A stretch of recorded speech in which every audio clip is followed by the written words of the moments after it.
In the spring of 1883, a stranger walked into the United States Surveyor General's office in Tucson, Arizona, and calmly announced that he owned nearly one-fifth of the entire territory, including the ground beneath the city of Phoenix, dozens of working mines and the tracks of the Southern Pacific Railroad, and he had a stack of documents reaching back more than 100 years to a king in Spain to prove every word of it. The Arizona Territory in that era was a brutal place to make a claim on anything. Summer temperatures in the low desert regularly climbed past 110 degrees. Water came from hand-dug wells or distant rivers, and federal law enforcement was thin across thousands of miles of open desert and mountain country where a man could disappear without anyone noticing for weeks.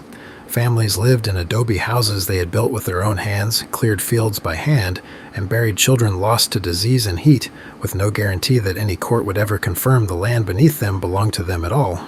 That uncertainty existed because an old treaty signed after the war with Mexico in 1848 had promised that legitimate Spanish and Mexican land grants would still be honored by the United States government even decades later. Nobody had ever tested how far a determined man could stretch that promise until James Addison Reavis decided to find out. Reavis was born on May 10, 1843 in Henry County, Missouri, the second of 5 children in a poor working family. He grew up speaking both English and Spanish and showed little interest in formal schooling, but an unusual gift for penmanship. When the Civil War began, he enlisted as a teenager in a Confederate infantry unit and quickly grew tired of camp life. Sitting in his tent one night, he realized he could copy his commanding officer's signature and handwriting well enough to fool the guards. He began forging his own leave passes and soon built a small business selling forged passes to other soldiers desperate to escape the front. When Vicksburg fell, he judged the Confederate cause lost deserted and joined the Union Army instead, where he resumed the same forgery scheme until his new commanders caught on, and he vanished before the war ended.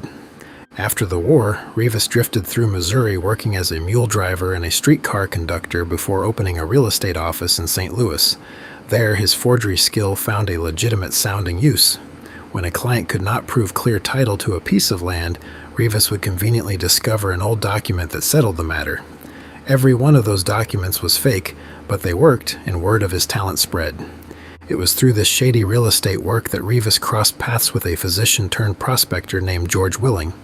Willing claimed that years earlier at a rough campsite outside Prescott, Arizona, he had purchased an enormous unrecognized Spanish land grant from an impoverished man named Miguel Peralta, paying him in gold dust supplies and mules. The deed existed only as a few scrawled lines on a grease-stained piece of camp paper signed by a pair of drifters as witnesses. In 1871, Reavis and Willing agreed to work the claim together and split whatever it produced. 2 years later, a financial crash wiped out Reavis's real estate business and left him with nothing to lose, so he threw himself fully into the Peralta scheme. In early 1874, Reavis traveled toward California to track down further paperwork on the claim, while Willing went to Prescott to file the deed with the county recorder. Willing filed the document at the county recorder's office and checked into a room in town that same afternoon. The following morning, he was found dead in that room with no clear wound or injury on his body. The cause was never firmly established, though several people who knew him at the time believed he had been poisoned by someone who wanted his claim for themselves. Reavis was traveling far away by sea when it happened and was never charged with anything connected to the death, though the timing left plenty of room for suspicion among people who later learned how much he stood to gain. He soon made his way to Prescott and talked Willing's grieving widow and unsuspecting heirs out of the pile of old papers her husband had left behind, papers they had no idea were worth anything at all. When Reavis finally examined those documents closely, he was unimpressed. The handwriting was barely legible, the dates did not line up, and the whole thing looked like exactly what it was, a crude confidence trick. But buried in that mess, he saw an opportunity for something enormous. Rather than abandon the story, he decided to build an entirely new and far more convincing one underneath it. Over the next several years, Reavis invented a complete Spanish noble family from scratch. At its head stood a fictional nobleman named Don Miguel Nemesio Silva de Peralta de la Cordoba, who supposedly received a massive land grant directly from King Ferdinand VI of Spain in 1748, along with the title Baron de los Colorados. Reavis then constructed generation after generation of invented descendants, stretching from that date all the way down to his own lifetime, complete with births, marriages, and deaths recorded in exactly the style used by Spanish colonial clerks. To make the family look real, Reavis traveled personally to government and church archives in Guadalajara and Mexico City in Mexico, and to the Great Archive of the Indies in Seville and the National Archives in Madrid in Spain. Using his skill with old handwriting and period ink, he located genuine bound volumes of 18th century records and physically inserted forged pages bearing the Peralta name directly into them so that his fake entries sat beside real ones written by long-dead clerks who had never heard of any Peralta family. He bribed and misled archivists to gain the access he needed and spent years perfecting a paper trail few people would ever think to question, often traveling under assumed names and posing as a researcher or a distant relative of the family whose history he was quietly rewriting. Back in Arizona, he even hired workers to carve stone boundary markers with dates and Spanish inscriptions and had them hauled out and set across the open desert and mountain passes to give the phantom grant a physical presence on the actual land, something a nervous rancher could write out and touch with his own hands. By 1883, Reavis judged his paperwork strong enough and filed his claim with the Territorial Surveyor General.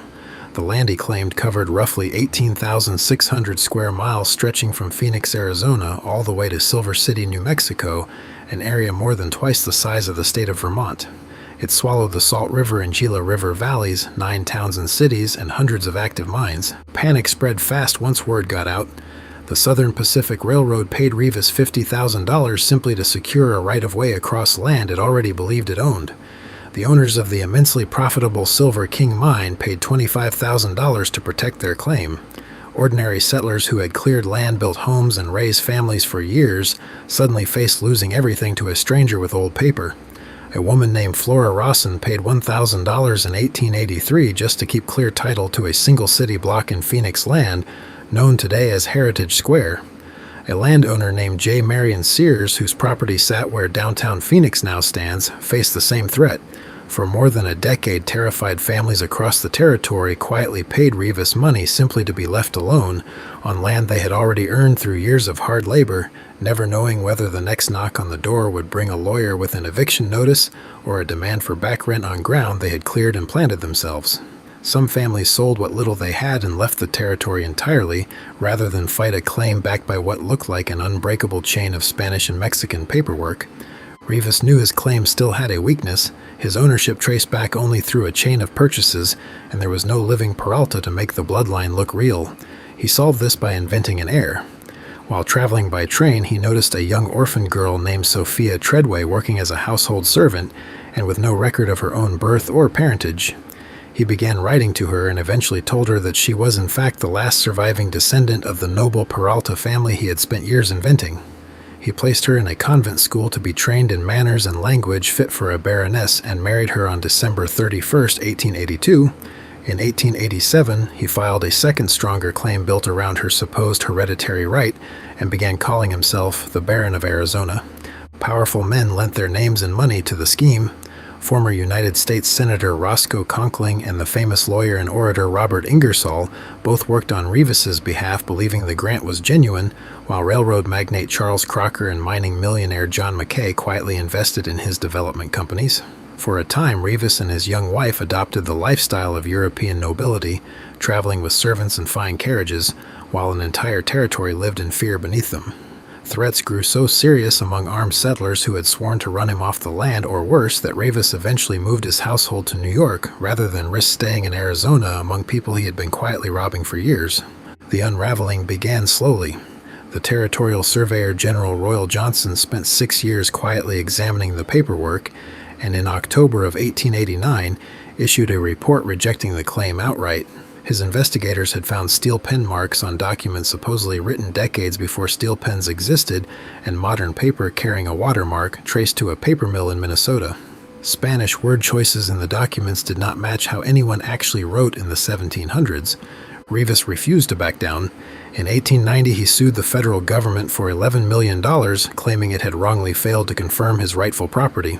That lawsuit forced Washington to take the matter far more seriously, and Congress created a special court of private land claims based in Santa Fe to settle it once and for all. The government sent a Mexican-born New York lawyer named Severo Mallet Prevost across the ocean to inspect the Spanish archives firsthand, alongside an agent named William Tipton, while another investigator named Levi Hughes combed through records in Mexico. Mallet Prevost was a native Spanish speaker and almost immediately noticed that the supposed centuries-old documents used words and phrasing no 18th century Spanish clerk would have written.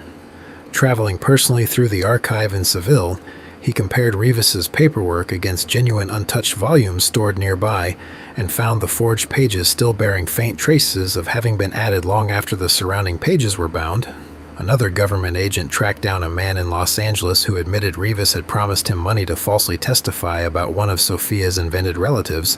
As word of the case spread through newspapers, more than 100 people carrying the real and unrelated surname Peralta came forward from Mexico and California demanding a share of the fortune Reavis had collected, certain that some family connection entitled them to a piece of a grant that had never actually existed in the first place.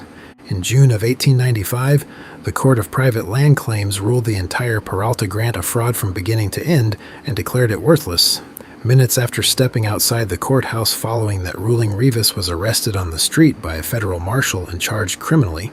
Unable to raise $10,000 in bail, he spent roughly a year in a territorial jail awaiting trial, while the wealthy supporters who had once backed him disappeared entirely.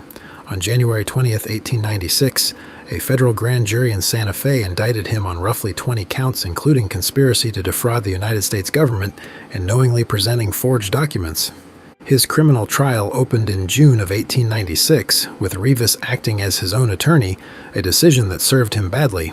Government prosecutor Matthew Reynolds cross-examined him without mercy and called Severo Mallet Prevost back to the stand to walk the jury through the forged archive pages piece by piece.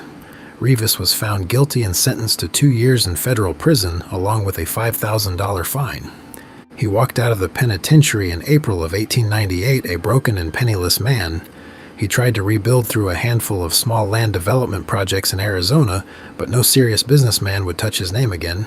His wife Sophia never fully accepted that the noble lineage Reavis had built for her was invented, and continued for years afterward to believe she truly was a Spanish baroness, even after every document supporting the claim had been proven false in open court.